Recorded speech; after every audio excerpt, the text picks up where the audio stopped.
Hello students, BSc third year Hindi medium unit third paper second complex analysis. तो आप लोग सोच रहे हो कि इसमें मैंने यूनिट सेकंड स्टार्ट क्यों नहीं की और यूनिट थर्ड पे मैं डायरेक्ट क्यों आ गई। तो इसका सबसे पहले मैं आपको बता देती हूँ। आपकी यूनिट फर्स्ट कंप्लीट हो गई। यूनिट फर्स्ट आपकी क्या है? कंप्लीट है। जो आपकी यूनिट सेकंड है, कौन सी? जो आपकी यूनिट सेकंड है ना, वो लास्ट के चैप्टर है। मतलब आपका ये मान लो फिफ्थ और सिक्स्थ चैप्टर है। और जो आपकी थर्ड यूनिट है वो आपका फोर्थ चैप्टर है। और फर्स्ट सेकंड थर्ड हम इसमें पढ़ चुके हैं। तो खुद सोचो कि हमें पहले यूनिट थर्ड पढ़नी चाहिए या यूनिट सेकंड। ऑब्वियस सी बात है, हम पहले यूनिट थर्ड पढ़ेंगे। क्यों? क्योंकि हमें कंटिन्यू में चलना है। अगर हमने एक चैप्टर भी छोड़ दिया इस बुक में तो हमें कुछ भी समझ में नहीं आएगा। तो फर्स्ट यूनिट के बाद हम सीधा थर्ड पे आए हैं। क्यों आए हैं वो मैंने आपको अच्छे से बता दिया। क्योंकि जो हमारा यूनिट सेकंड है वो हमारे पिछले वाले चैप्टर्स है। इस बुक में सारे यूनिट आपकी इसी तरह से हैं कि जो लास्ट चैप्टर्स है उनकी यूनिट पहले दे दी और जो आगे चैप्टर्स है उनकी यूनिट आपके लास्ट में बना दी। तो हम सबसे पहले यूनिट थर्ड फोर्थ चैप्टर पढ़ेंगे, जिसका टॉपिक है घात श्रेणी, मतलब पावर सीरीज। अब ये जो पावर सीरीज है, घात श्रेणी है, ठीक है। ये क्या है? ये हम फर्स्ट ईयर की सेकंड पेपर डिफरेंशियल कैलकुलस की फर्स्ट यूनिट में पढ़ चुके हैं कि कौन सी निरपेक्ष अभिसारी होती है, सापेक्ष अभिसारी क्या होती है, घात श्रेणी क्या होती है, एकांतर श्रेणी क्या होती है। इसमें सिर्फ थोड़ा सा चेंज कर दिया। यहाँ हम सिर्फ पढ़ेंगे निरपेक्ष means absolute convergence and conditional convergence, सापेक्ष अभिसरण। आफ्टर देन हम इसमें स्टडी करेंगे थ्योरम्स की, आबेल थ्योरम, कॉशी-हार्डा-मार्ट थ्योरम और उसके बेस पे सम एग्जांपल्स। और ये जो आपकी यूनिट है थर्ड, वो सबसे इजी है इस बुक की। लेकिन आपको थोड़ा सा यहाँ पर ध्यान देना होगा। तो सबसे पहले हम लिखेंगे घात श्रेणी की परिभाषा। घात श्रेणी की परिभाषा,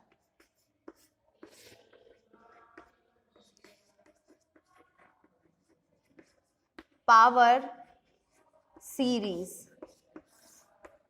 इसमें लिखो निम्न रूप की एक अनंत श्रेणी, निम्न रूप की एक अनंत श्रेणी, निम्न रूप की एक अनंत श्रेणी n equal to 0 to infinity a n z minus a की पावर n a के परितय a n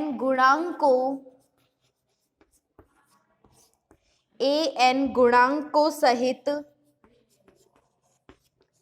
घात श्रेणी कहलाती है। घात श्रेणी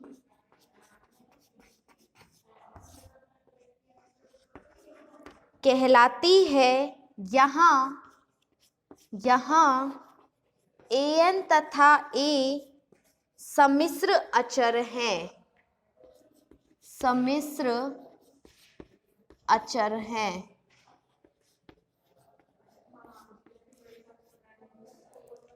जब a बराबर 0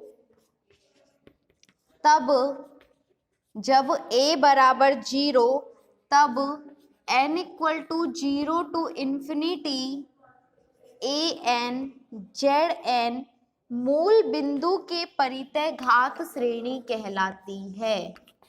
मूल बिंदु के परितय घात श्रेणी कहलाती है। अब देखो, जब हमने फर्स्ट ईयर में घात श्रेणी पढ़ी थी तब हमने x और y फॉर्म पढ़े थे। जो हमारे निर्देशांक थे वो थे x अक्ष और y अक्ष। क्लियर। अब हम कॉम्प्लेक्स सम्मिश्र की बात कर रहे हैं तो वहां x और y चेंज होके क्या आ जाएगा, z आ जाएगा। क्लियर इतना। अब देखो ये आपकी एक परिभाषा है जो आपको याद करनी है। जिस तरह से हम वहां पर फर्स्ट ईयर में इस तरह से करते थे ना कि मान लीजिए समेशन un कोई घात श्रेणी है, तो फर्स्ट ईयर में हम इस तरह से पढ़ते थे, लेकिन यहाँ आपको बिल्कुल एक अलग फॉर्म मिलेगा इसका। उसमें क्या है कि आपको इस फॉर्म की क्या दी हुई है, एक अनंत श्रेणी दी हुई है और आपको याद रखनी है कि जो अनंत श्रेणी होती है उसे हम किसके द्वारा व्यक्त करते हैं, summation n equal to 0 to infinity a n z minus a की पावर n। a के परितय an गुणांकों सहित घात श्रेणी कहलाती है। यहाँ an और a क्या है, सम्मिश्र अचर है, मीन्स कॉम्प्लेक्स कांस्टेंट है। जब a बराबर 0, अगर a का मान हम 0 के इक्वल कर देते हैं तो z माइनस 0 क्या हो जाएगा, z, तो z की पावर n। तो मूल बिंदु के परितय घात श्रेणी कहलाती है। और मूल बिंदु हमने क्यों लिखा, क्योंकि जो a का मान है वो हमने 0 के बराबर कर दिया, और जब किसी का भी मान 0 के इक्वल होता है तो वो कहाँ पर होता है, उस मूल बिंदु पर होता है। क्लियर इतना। ये आप परिभाषा नोट कर लीजिए, फिर हम इसके आगे निरपेक्ष अभिसारी और सापेक्ष अभिसारी श्रेणी की बात करेंगे। नोट करो इसे।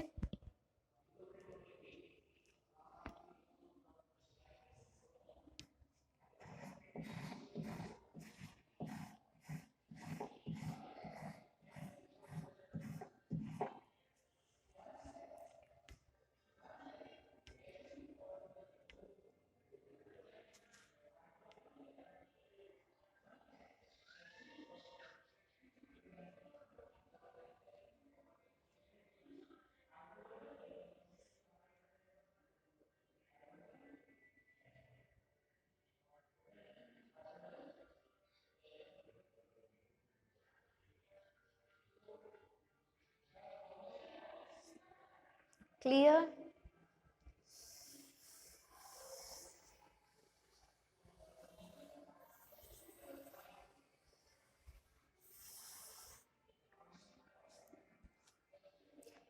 आगे लिखो घात श्रेणी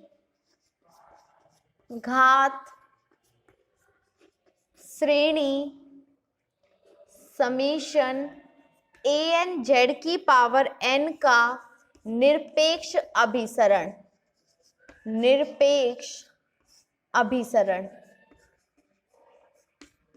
अभी आपके सिर्फ परिभाषा चलेंगी और इन परिभाषाओं के बाद आएगी आपकी थ्योरम, और उस थ्योरम का नाम है आबेल प्रमेय। इसमें लिखेंगे घात श्रेणी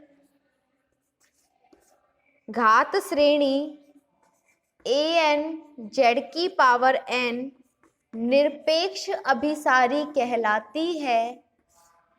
तो देखो पहले मैं आपको फर्स्ट ईयर का बताती हूँ, ये डेफिनेशन हम बाद में लिखेंगे। तो आप लोगों ने फर्स्ट ईयर में पढ़ा है कि निरपेक्ष अभिसारी और सापेक्ष अभिसरण क्या होता है। निरपेक्ष अभिसरण का मतलब हमारे पास एक श्रेणी दी हुई है समेशन un, इसका हमें निरपेक्ष अभिसरण निकालना है। तो हम क्या करते हैं, समेशन un निकाला और समेशन un का मॉड निकाला। अगर ये दोनों श्रेणी अभिसारी हैं, अगर ये दोनों श्रेणी अभिसारी हैं तो क्या हो जाएगा, निरपेक्ष अभिसरण। मतलब जो श्रेणी दी हुई है आपको क्वेश्चन में वो श्रेणी और उसका समेशन लगा दिया, ये दोनों, इनको जब हम सॉल्व करते हैं दोनों अभिसारी हैं तो कौन सा होगा, निरपेक्ष अभिसरण। यदि समेशन un अभिसारी हो, समेशन un क्या हो, अभिसारी, और समेशन un का मॉड क्या हो, अपसारी। जब एक अभिसारी और एक अपसारी हो तो कौन सा अभिसरण होता है, सापेक्ष अभिसरण। और जब दोनों अभिसारी हैं तो कौन सा होता है, निरपेक्ष अभिसरण। तो आप लोगों को यहाँ से क्लियर हो गया होगा कि हमसे उसने निरपेक्ष अभिसरण की परिभाषा की बात की है। तो जो श्रेणी दी हुई है और इसका मॉड दोनों ही कैसे होनी चाहिए, अभिसारी श्रेणी होनी चाहिए। लिखो इसमें, घात श्रेणी समेशन ए एन जेड की पावर एन निरपेक्ष अभिसारी कहलाती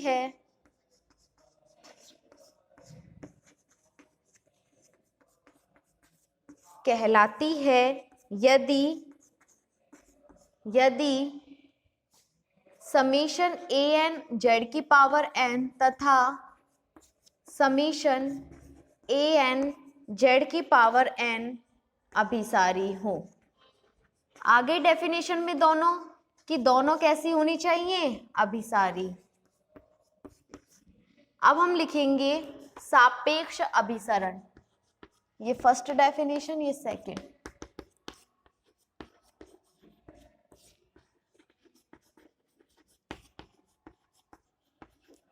घात श्रेणी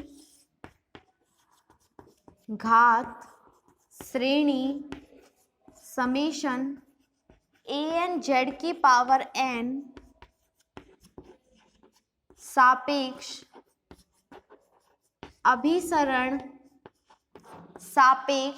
अभिसरण कहलाती है यदि समेशन ए एन जेड की पावर एन तथा summation A N Z N अभिसारी हो तथा summation A N Z N का मॉड अपसारी हो।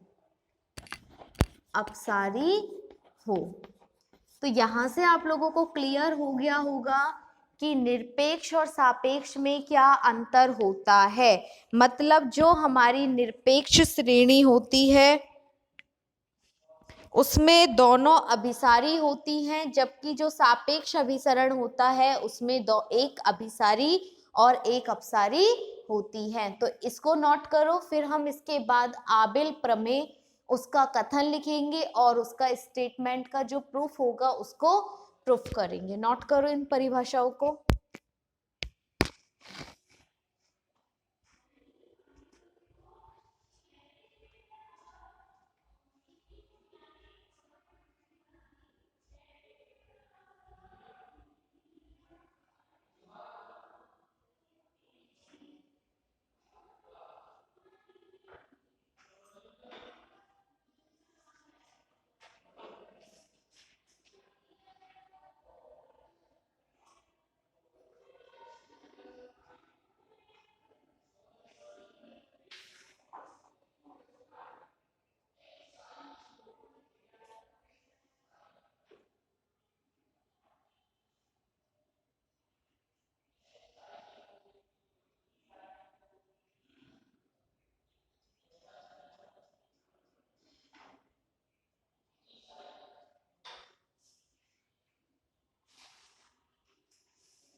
अब लिखो आबेल प्रमेय।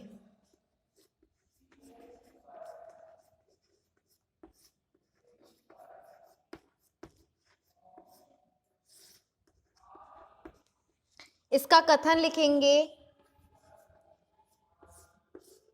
यदि घात श्रेणी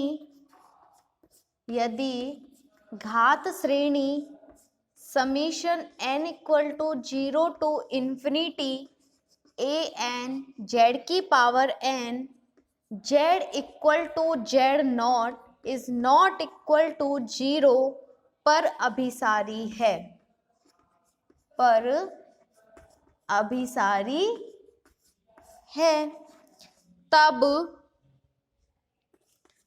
तब summation n equal to 0 to infinity an z की power n mod z is less than mod z not के लिए निरपेक्ष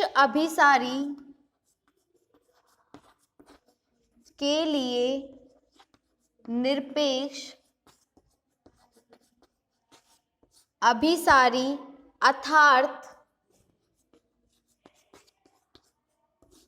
अर्थात n equal to 0 to infinity an z की पावर n का मोड z नॉट के लिए अभिसारी है।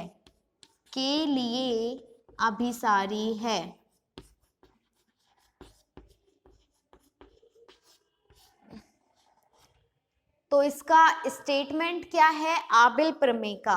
अब आपसे 1 नंबर में यहाँ 3 क्वेश्चन बन चुके हैं।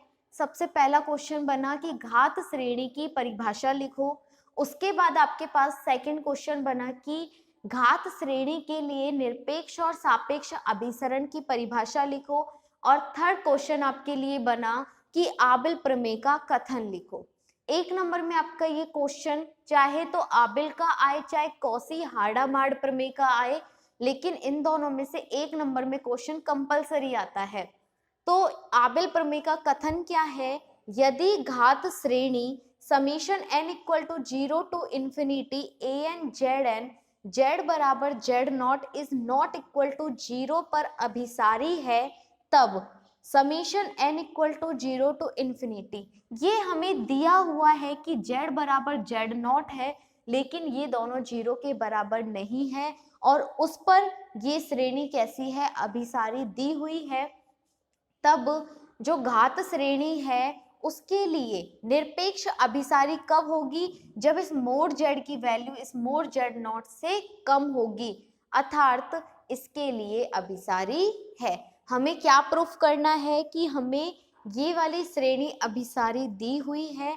जब ये श्रेणी अभिसारी दी हुई है और हमसे प्रूफ करवाया है कि निरपेक्ष अभिसारी, इसे प्रूफ करो। और श्रेणी निरपेक्ष अभिसारी कब होती है, ये तो अभिसारी है जब इसका मॉड निकाले और इसका मॉड भी क्या हो जाए, अभिसारी श्रेणी हो जाए, तो हम कह सकते हैं कि ये एक निरपेक्ष अभिसारी श्रेणी है। तो कथन नोट करो, फिर हम इसका प्रूफ करेंगे।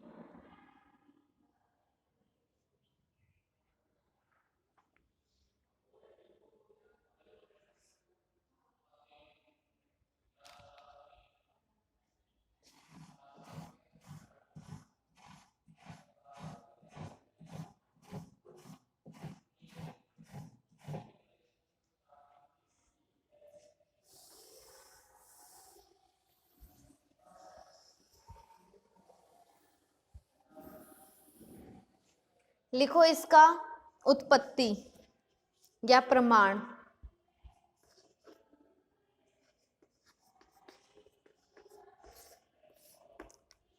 दिया हुआ है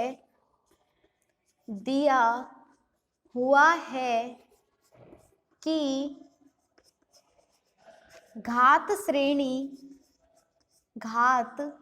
श्रेणी summation n equal to 0 to infinity an(z) की पावर n अभिसारी है, अभिसारी है। तथा यह भी दिया है, यह भी दिया है कि जो z है वो z0 के बराबर है। जब z z0 के बराबर है तो इसमें हम क्या करेंगे, z की जगह z0 रख देंगे। अतः घात श्रेणी summation n equal to 0 to infinity an(z0) की पावर n। z बराबर क्या है, z0 है। और जब ये z है, ये जो ये z है ये z0 के बराबर है, और इन दोनों पॉइंट पे ही घात श्रेणी कैसी है, अभिसारी है। अतः घात श्रेणी n equal to 0 to infinity an(z0) की पावर n भी अभिसारी होगी, भी अभिसारी होगी। इसलिए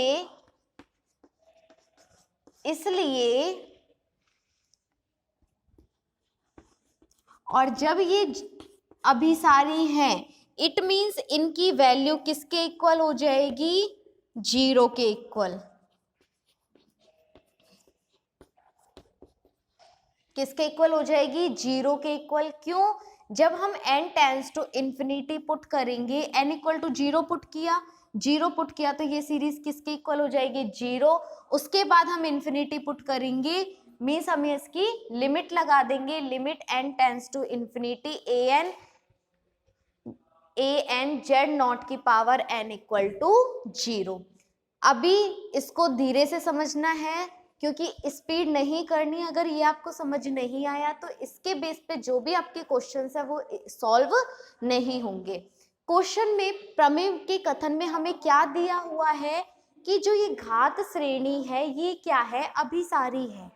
और जब ये अभिसारी है तो अभिसारी श्रेणी कौन सी होती है, जिनका मान परिमित होता है। वो परिमित मान जिन्हें हम काउंट कर सकते हैं, मतलब जो श्रेणी 0 की ओर अग्रसर होती हैं वो अभिसारी होती हैं। तो यह भी दिया है कि जो z है वो z0 के बराबर है। जब ये श्रेणी अभिसारी है तो z की जगह मैंने z0 पुट किया, z0 पुट किया तो वो भी श्रेणी कौन सी हो जाएगी, अभिसारी श्रेणी हो जाएगी। और जब ये अभिसारी श्रेणी होगी तो इसका जब हम लिमिट लगा के समीशन हटा के लिमिट पुट करेंगे तो इसका मान किसके इक्वल आ जाएगा, 0 के इक्वल आ जाएगा। नोट करो यहां तक।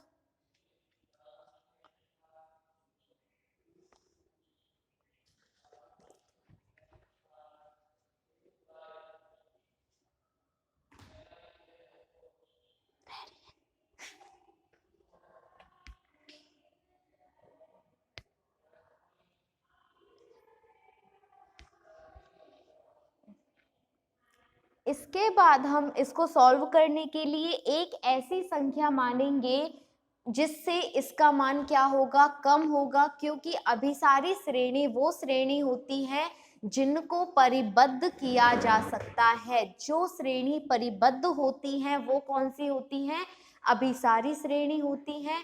और ये आपने real analysis BSc second year में भी पढ़ लिया होगा कि जब हम किसी घात श्रेणी को परिबद्ध करते हैं तो उस घात श्रेणी का मान एक ऐसी संख्या, स्वेच्छ संख्या मानते हैं जिससे उसका मान हमेशा कम होता है। लिखेंगे इसके आगे,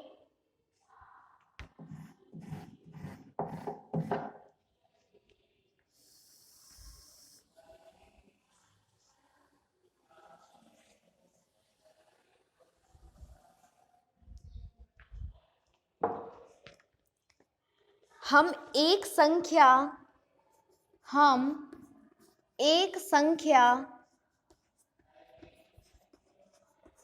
m इज ग्रेटर देन 0 मानते हैं ताकि अब आप लोगों को याद नहीं रहेगा, इसलिए इस लाइन को ब्रैकेट में लिख लेना। अभिसारी श्रेणी को परिबद्ध करने के लिए, अभिसारी श्रेणी को परिबद्ध करने के लिए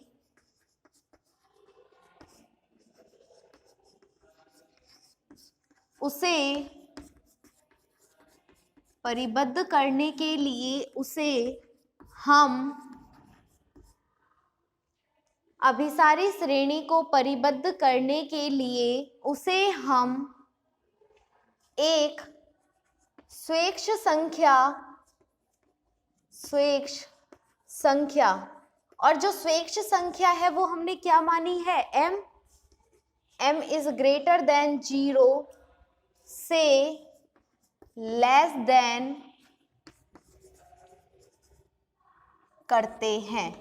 यानी कि इसका मतलब क्या हुआ, कोई भी घात श्रेणी अभिसारी तभी होगी जब उस अभिसारी श्रेणी को हम परिबद्ध कर दें, और उस अभिसारी श्रेणी को परिबद्ध करने के लिए हमें एक स्वेच्छ संख्या लेनी होगी जिसका मान क्या होना चाहिए, 0 से बड़ा होना चाहिए। और परिबद्ध किस तरह से किया जाता है, जैसे हमारे पास एक श्रेणी है ANZ0 की पावर n, इसका मॉड किया और इसका मान उस स्वेच्छ संख्या से क्या होगा, कम होगा और बराबर होगा।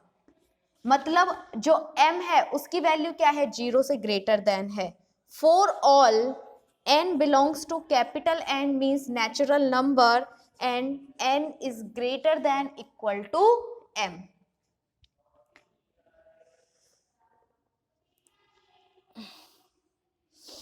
और यहाँ पे हमने क्या कंडीशन अप्लाई करी है, जो n है वो m के इक्वल है या फिर उससे बड़ा है। नोट करो यहां तक।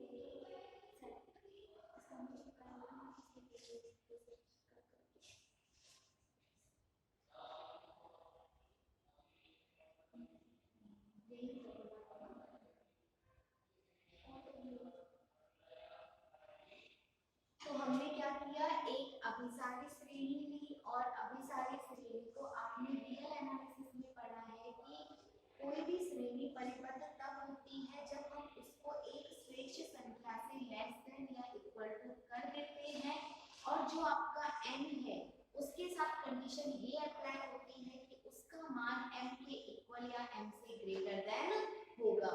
अब आपकी जो अभिसारी श्रेणी है, स्टार्टिंग की जो घात श्रेणी है, उसको जो समीशन है वहां n की वैल्यू को हम क्या करेंगे, परिबद्ध करते हैं। तो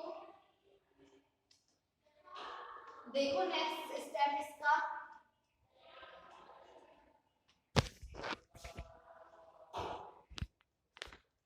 नेक्स्ट स्टेप में स्टार्टिंग में जो हमने घात श्रेणी लिखी थी वो लिखी थी n equal to 0 to infinity summation और ANZ की पावर n।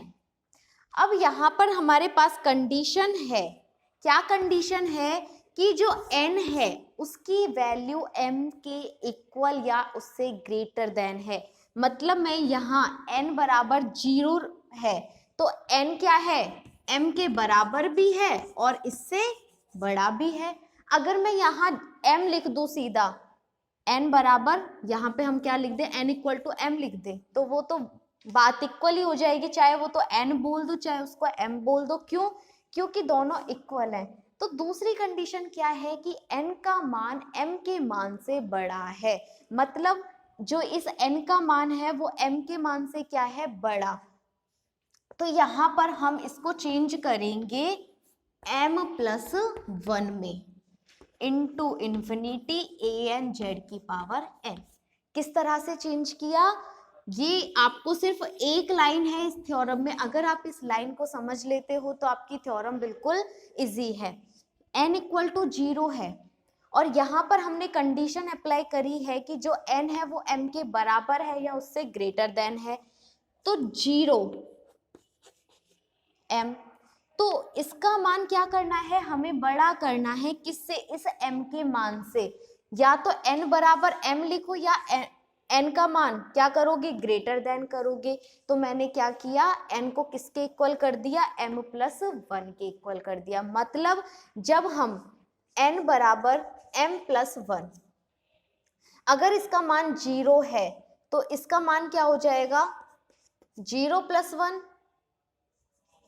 क्या हो जाएगा, 0 प्लस 1 इक्वल टू 1। मतलब जो n का मान होगा वो क्या होता जाएगा, इससे ग्रेटर देन। क्यों, क्योंकि n का मान कहाँ से कहाँ तक डिपेंड कर रहा है, 0 से इन्फिनिटी। मतलब हमें 0 के बाद 1 2 3 4 टू इन्फिनिटी तक जाना है, तो हमने इसको स्टार्ट कर लिया प्लस 1 से, ताकि ये 1 2 3, अगर m का मान 0 भी है तो 0 प्लस 1 1, 1 प्लस 1 2, 2 प्लस 1 3, 3 प्लस 1 4, इस तरह से ये इंक्रीज करता हुआ जाएगा और कहाँ पहुंच जाएगा, इन्फिनिटी पर। ये लाइन मैं कल दोबारा आपको रिपीट कर दूंगी और आज आपका यहाँ तक सिर्फ इसको नोट करो, इसको मैं कल दोबारा से रिपीट करूंगी। कल दोबारा इस थ्योरम को स्टार्टिंग से समझेंगे और इसको कंप्लीट करेंगे। ओके।